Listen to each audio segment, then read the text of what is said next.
today I'm really delighted to have with me Dr. Sarah Snuggs from the University of Reading. Sarah's kindly agreed to come on our podcast to talk a little bit about her areas of research. And Sarah and I recently have written a paper together about some eating behaviours in care experienced children. And so I'm hoping I can pick her brains in relation to that as well. So thanks very much for joining me, Sarah. Thank you very much for having me. And I wondered if, first of all, you could just tell me a little bit about you and your research interests. Sure, yeah. I'm a chartered health psychologist, and over the years I've kind of worked both in practice and in research in various sort of areas of eating behaviour. And that took me to completing a PhD a few years ago, which focused specifically on family meal times. And particularly kind of on how to help families have meal times which are both happy and healthy. So not sort of compromising one goal or the other, which is probably important for most families. And from there, I've sort of developed an interest in various aspects of family meal times and children's eating behaviours, particularly looking at some sort of more specific or minoritized groups such as neurodivergent children and, as you mentioned, care experienced children. So that's kind of an area of research that is expanding, I guess, at this end.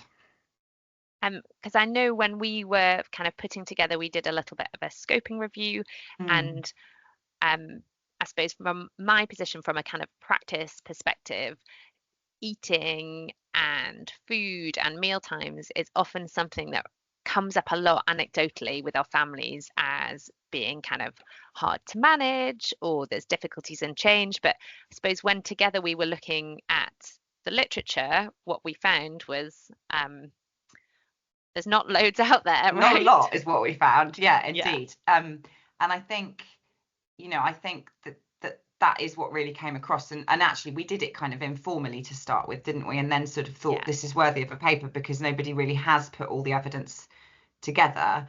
And yeah, I mean, essentially what we found is that there's no large scale prevalence studies in any countries in sort of adoptive or foster cohorts, but there are little studies that have happened. Quite a lot of them are quite old as well, and of course services and situations and all sorts of circumstances have evolved, as has the eating environment, and that's evolved as well over the last few years. So that really came across. And also, I guess what came across when we did that was that lots of the studies are in different countries. So, what's going on in Australia, where they've actually done a little bit more work perhaps than some other countries, might be really different than what's going on in the UK or, in France or wherever.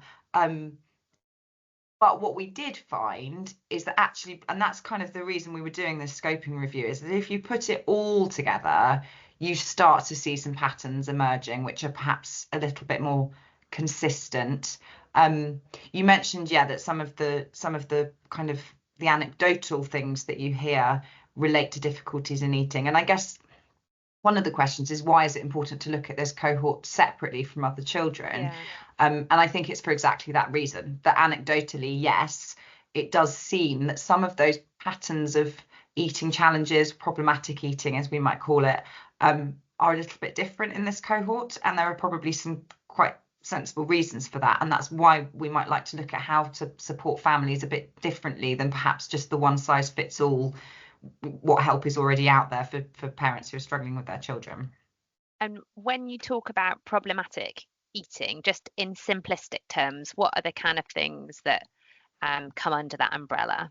Yeah, so that is, you're right, it's a really wide term, and actually there's not a huge level of agreement on the academic side about exactly what we mean by problematic eating. So some people have kind of defined it as non-clinical but disordered eating behaviours. So things like restrictive eating, emotional eating, compulsive eating, also possibly like stealing or hoarding food, eating contaminated food, or pica. If you've heard of pica, that's the consumption of non-food items.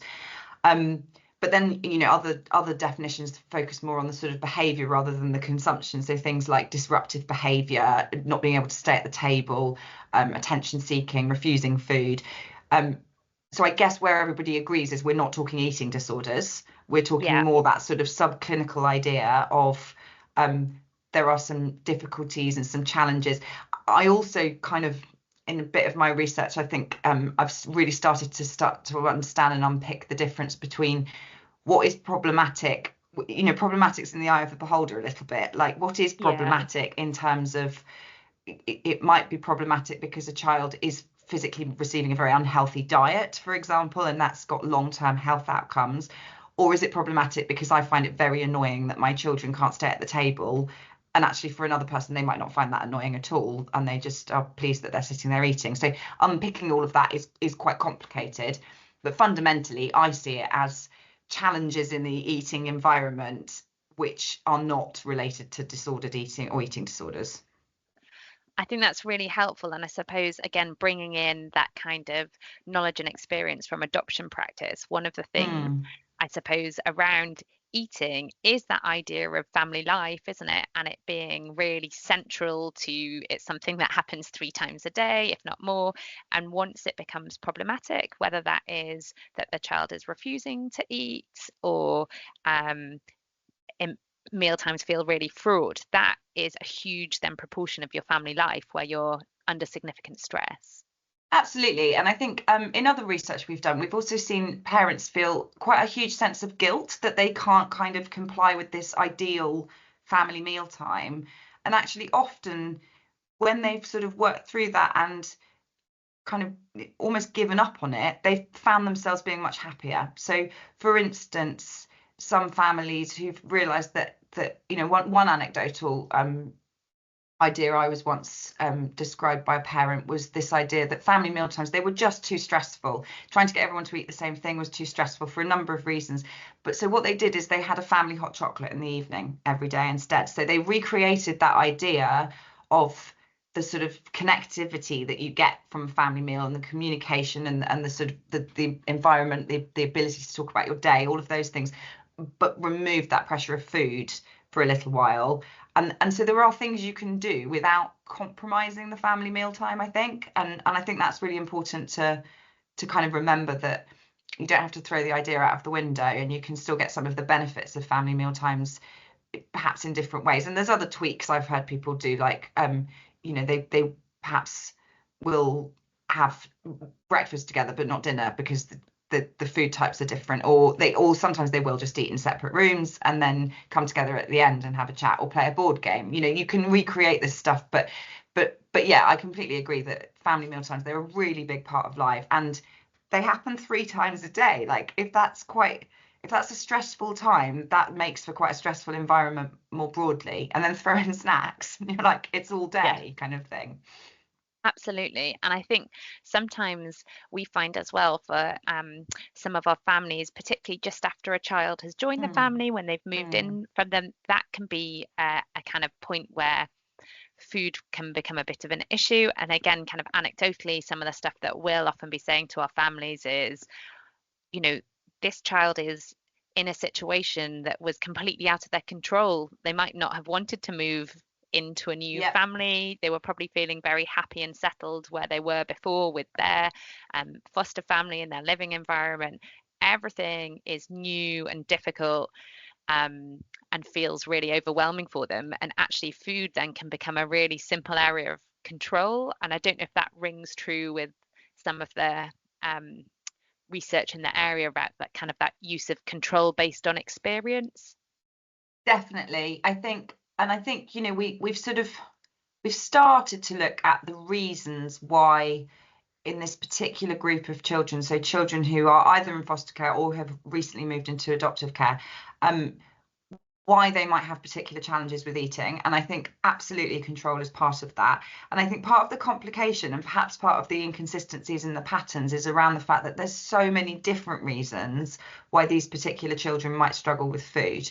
So there's a higher likelihood, for example, that they haven't necessarily had access, or they've had restricted access to food, or particularly they might have had restricted access to healthy food. So they might be used to very particular types of food. So you might have early exposure to an unhealthy diet. Um, but also things like insecure attachment. So potentially food is an area of trust as well. Like I'm trusting what my parent is giving me, and I'm not, and that's sort of, if that trust is still developing, then yeah, the sort of, you don't want to kind of compromise at that point, or you don't want to give in potentially as the child, and it's absolutely an area of control. It's an area of control for many people. But then throw in sort of potentially a history of food insecurity, of trauma, of perhaps needing to eat things either that are not healthy or that are contaminated in order to eat at all. And then if you arrive in an area where food is plentiful, you can see why that's going to be quite confusing for a child. And yes, they might want to control. They might want to, for example, there's a sort of high rate of hoarding seen in this particular Yeah. group, and you can see why. It makes complete sense. Like if I'm not used to knowing where my next meal is coming from, and then there's just a snack cupboard that I can have at all times. And I'm not saying that that's not a bad thing, not a good thing to have the snack cupboard accessible at all times, because as I say, you need to build this trust up, don't you, that you will be fed, there will always be food. But suddenly, some parents report kind of finding food in rather strange places and not necessarily eating at meal times, just taking it and hiding it, kind of thing, and or stealing food. And you can see exactly where that comes from if a child didn't know where they were next going to get their food from previously. Absolutely. And I suppose you were kind of touching on then some of the complexities that come alongside Mm, managing that, right? Because, in some ways, having visible food, having a snack cupboard, um, you would think in many ways would show the child, look, there's always food here, but actually stuff like hoarding you wouldn't expect it to change overnight, would you? no, It would be something. So even though you've maybe made that one small change in terms of showing that that food's available, maybe making the child involved in the weekly shop, absolutely, that yeah. kind of stuff. It's a real slow burner, I think. And if you think of other areas of development for children who are care experienced, who are either in foster care or being adopted, um, most changes don't happen overnight, and I Yeah. don't think this one is any different. And I think a big part of it is about sort of building up that nurturing environment. You just touched on this idea of involving the child with food decisions, and I think that's an an amazingly helpful thing to do. And you can involve children in lots of different ways, because it could be, and it might be a bit age dependent. It might be that you take them to the shops and they help you choose the food. It might be that they help you make the food, or it might be flicking through a recipe book and they choose what it is they'd like you to make. So there's lots of different ways of doing that. And I think what that also does is expose a child to the food without giving them that sort of scary environment of being expected to eat it. So just Yeah. kind of widens the ideas around eating a little bit, which can be helpful. Um, but yeah, no, absolutely. And I don't think either that one trick or one tip is suddenly going to solve all these problems either. It's a slow burner. It's about building an environment that a child feels comfortable in. You mentioned the idea of a snack cupboard or a snack box, and actually I've heard a number of people, of adopted parents who've reported using that kind of idea really successfully, because it is a way to help a child realize that there will always be food. So if you promise that every day that snack box will be filled and it's up to you when you want to eat it, again, this wouldn't work for everybody because different people need to introduce different boundaries. But it seems to work really well for a few people, that you it's a way of building up that trust that there will be food, and also that that food is yours and yours alone. So I'm not going to come and eat it. You're not going to come back later in the day and find that the packet of rice cakes that you left there is no longer there, kind of thing. But it's yours and you can have control over that. And that's perhaps, going back to your previous point, a way of maintaining some of that control, but not necessarily, and perhaps deflecting it from meal times slightly. And again, that's one possible thing you can do, and it's not going to solve everything, but seems to be anecdotally quite helpful for people. To do that. Um, and just picking up on that, a couple of things. So one, you kind of Mm, mentioned some of the adoptive families that you've heard from, and I know mm, that it's in the early stages, but you've started a kind of piece of research, kind of comparing and contrasting the kind of food and eating behaviours. Am I explaining this right? Yeah, you're explaining it Around perfect. Sorry, I'm nodding along, forgetting that um, we're only voices, audio. yeah, around the children who are care experienced and children and a kind of control group of children who are not care experienced. Again, I know it's early stages, but I wondered if you could share a little bit from some of the Yeah, stuff that's come up absolutely. So, around that. absolutely, as you say, it is early days. We've done some of the analysis on it and not all of it. So, what we were looking to do, as you say, is compare these two cohorts of parents who were reporting around their mealtime experiences with their children. So yeah, so our first group had parents of we had kinship carers, foster carers, and adoptive parents in that group. We were hoping to look at them separately because I think there's an argument perhaps Nuances. for Yeah. different issues in different groups, but unfortunately our numbers weren't quite big enough. And then yes, we had a group of parents who essentially at least one biological parent was living with the child. So we were quite fluid about what types of kind of family setup might be in that group Yeah. to keep it sort of intentionally inclusive. And we looked at them and we asked them some sort of questionnaire type questions. So we looked at, I talked about problematic eating earlier, and we looked at, we used a scale called problematic eating behavior questionnaire, which is quite well used with other groups of children. And what we saw, as we kind of expected to, that some of those problematic eating behaviors, like the sort of more disruptive behaviors, so not sitting at the table, not using cutlery appropriately, that kind of thing. Those behaviors were higher in our care experienced group than our non-care experienced group. But what I found really interesting is that the parents' concern about that there was no difference. So there was an element, and I think this has come across in some of the other papers that I've read as well. There was an element of, I've got bigger fish to fry. I don't care if they use their hands to eat, if they're eating properly. But where that didn't ring true is their dietary concern was much higher. So they were concerned about what their children were eating, but they perhaps weren't so concerned about this kind of, throwing food across the table or being noisy or pretending to need the toilet 10 times. If it gets eaten, it gets eaten.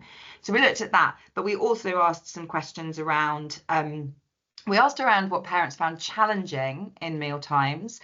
And that sort of supported some of that and also supported some of the stuff we've already talked about. So looking at the care experience group, there was a lot more reporting of things like hoarding and stealing.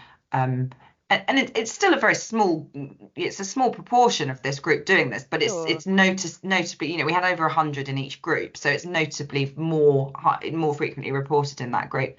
But also, and I think, there's a positive to it. So we also felt it was really important to ask what parents and carers enjoyed about meal times. And what came across really strongly in the care experience group was this opportunity, like we were talking earlier about, to sort of sit down, talk about the day, and in some cases actually build up that trusting and secure relationship and kind of use meal times in a really positive way. So I think it's not just a case of, there might be some challenges around it, but adoptive and foster carers, I think, also looking at our research, do really kind of value those meal times and see a real benefit to them. So that's the kind of top level. So as I said, we haven't really finished with all of that yet, but hopefully it will turn into the next paper that you and I will co-work on again. But what we're also quite keen to look at a little bit more, and we haven't looked at this yet, is whether this sort of degree of trauma experience has more or less, more impact on difficulties in the kind of eating environment. But we haven't got there yet, so watch this space. For that. I really like the way you're kind of talking about some of the challenges, but also the opportunities. And I suppose for me, in terms of the way that we kind of support our families at Scottish Adoption and kind of moving forward, and I know some of the stuff that we've kind of talked about hoping to develop together is really very much about, let's enhance some of these eating opportunities, Yeah. thinking about that kind of nurturing experience, and recognizing for some of our families it can be really difficult, but also we can maybe try and support with those areas of difficulty, and we can also kind of build on the foundations and help use it as a way to kind of support those bonding, the relationships. There's a lot of kind of attachment theory, isn't there, that kind of gets linked in Yes, this area with absolutely. literature as well. Yeah, and I think it sort of takes you back to that idea I sort of mentioned right at the beginning when I was talking about what I've done in the past, that idea of healthy, happy family, or I'd probably put happy first, to be honest, happy, healthy Yeah, family meal times. Because I think, there is one of the things we did find is there is concern about children's diets in this context, and there is concern about their nutrition. And that might not be important right now today, but it might be very important in 5 years' time, kind of when there's a health absolutely. outcome that we're not very happy with or something. Um, but I think by making the meal times happy and relaxed and nurtured, you've got then actually more of an opportunity to potentially tweak the diet. And, things like involving children, go to the supermarket and choose one vegetable you'd like to try. One of my kind of big rules across the board and with my own children is you don't have to eat it. We don't really talk about what we don't like at the table. And I'm not saying this would work for everyone, but you don't have to eat. There is no pressure to eat it. It just, or Yeah, try it even. It just stays there. And I keep it find on that the that plate. can work that's worked with quite a lot of children, that as once you take that pressure of trying it, eventually they might actually try it. And if they don't, no great shakes, you move on and you try something else. And I suppose, especially thinking about kind of younger children and the more general populations, actually, that Yeah. has been a bit of a rule of thumb, hasn't it, around kind of multiple exposure to food. Absolutely, yeah, and I mean, I completely appreciate that this group of children is quite different and potentially comes back from quite a bit different background, but that's why I think exposing, and there's some research out there as well that shows that if you expose children to pictures of certain vegetables, then they are more likely to then be willing to taste them later down the line. So it doesn't need to be here's pumpkin soup today or something, Yeah, completely alien and looks revolting, and now we expect you to eat it, and now we're going to put it in front of you 20 times until you eat it, on that sort of old-fashioned rule of thumb. But there's definitely something to just general exposure, and I also, going back to that snack box consideration, it's probably best it's not filled with all packs of crisps and chocolate bars. You might want to put some in to make it not completely alien, but again, that's an opportunity to perhaps go shopping, go to the sort of, I don't know, the cereal bar aisle kind of thing, and say, why don't you pick the ones you like the look of, kind of thing. So, yeah, and try and combine both that sort of modeling environment exposure thing with involvement, and the two can kind of come together, if that makes yeah. sense. And that kind of, I suppose, those kind of feelings of safety and security Mm, around there will be food. We don't want you to feel forced to eat food.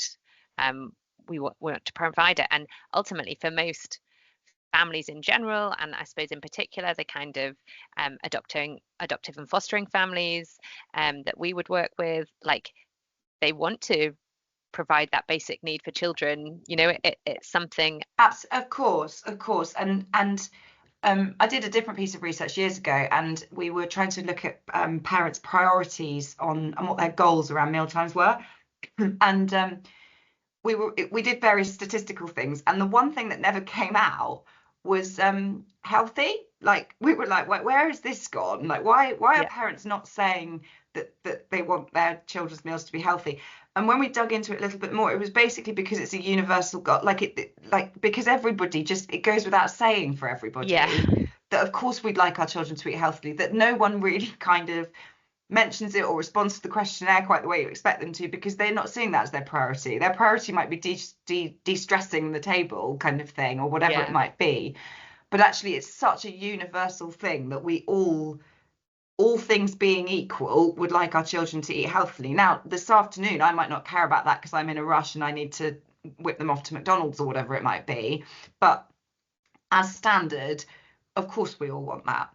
And you mentioned as well, sort of the removing the pressure. I think my sort of rules of thumb I try to keep the negatives lower, the don'ts as few as possible, and the do's as big as possible, so you Yeah. can kind of pick from your kind of bucket of things that might work, kind of thing, or might be helpful. But pressure to eat is on my don'ts. Like, just don't pressure, and don't negotiate with food. Like, don't Yeah. kind of, if you do this, you can have this. That it just all makes it a bit of a kind of currency that just isn't very helpful for anyone. And you might well find that your child uses it as currency, and that is something that's quite difficult to back away from. But the less you can do it, I think, the better. And I think that just applies to everyone. Yeah, absolutely. Yeah. And can you give us something from your list of do's? My do's, yeah, yeah. Let's do this on a positive note, Yeah. exactly. So we've covered quite a lot of them. I think modelling, Yeah. just eating what you'd like them to eat and how you'd like to eat and how you'd like to live family meal times, chatting about your day, whatever it might be, I think is a key one. Involving children in the food decisions and keeping a general kind of healthy environment, so the healthy choices are there, Yeah. and plentiful.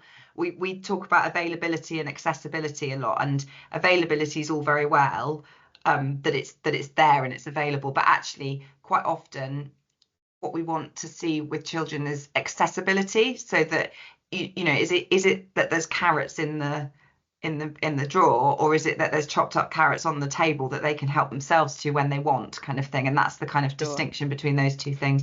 And I think, yeah, reassurance, monitoring, yes, but not kind of overly so, just having an awareness, and I'd say gentle encouragement when things are going well, or they're doing something that you like if you stay quiet, they're not going to know, but overly praising, I think, can also be a bit tricky. So I think it's just that general relaxed, nurturing environment, Yeah. and actually employing a lot of the tactics you would use in other areas of life, Sure. and So and that's been a also lovely avoiding the day. things.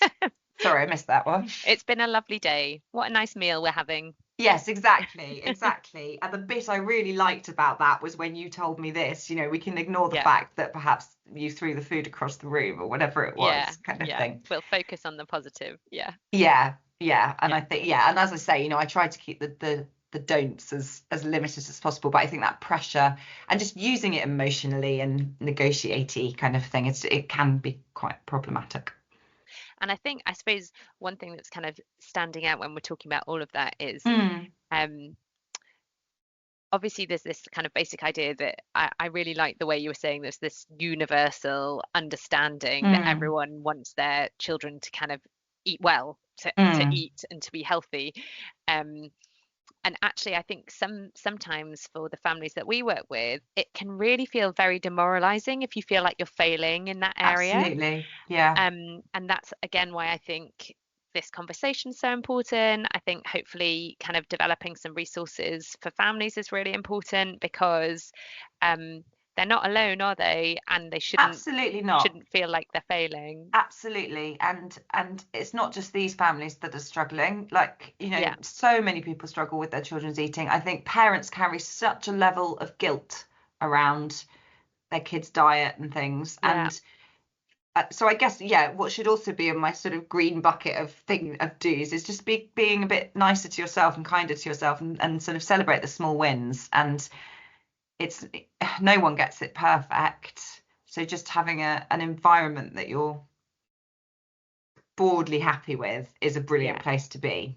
yeah. And if all else fails, a family hot chocolate sounds like the dream. Exactly. Thank you, Sarah. It's been so great having you along today. Is there anything else you wanted to share with us before we let No, you I go, don't before I think so. pull I you think, as back you into said, helping us we've more? got a little bit of work in the pipeline on this, and Yeah, and I would really like to take it to the next step, to sort of start to actually develop some support for these particular families, which we've done in other areas, but not for care experienced children and parents and carers of. Um, so I guess, yeah, watch this space, probably how I'd finish it.